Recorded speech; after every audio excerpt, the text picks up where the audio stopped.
warm good morning to one and all present here. It has been a wonderful inauguration session so far. The message is very clear from all the speakers, saying that the South is going to be the best.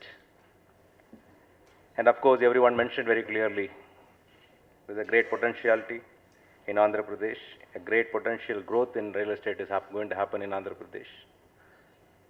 There is always a say, waiting is for how long? There is a waiting. See, we all waiting in Andhra Pradesh for several years. I think not less than 4 to 5 years. Any waiting has to end.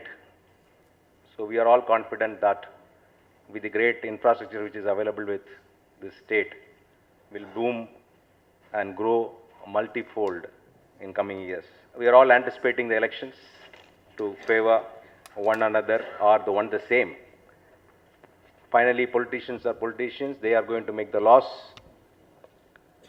for growth of this country. The economy should grow. So every human being, why industrialist, why businessman? Every human being is having an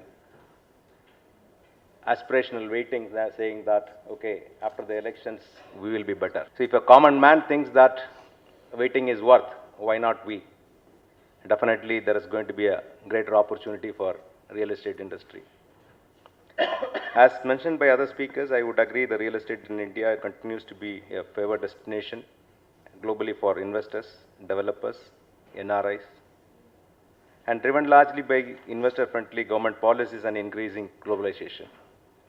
We are definitely expecting much more from the government on policy decisions and not waiting for tomorrow.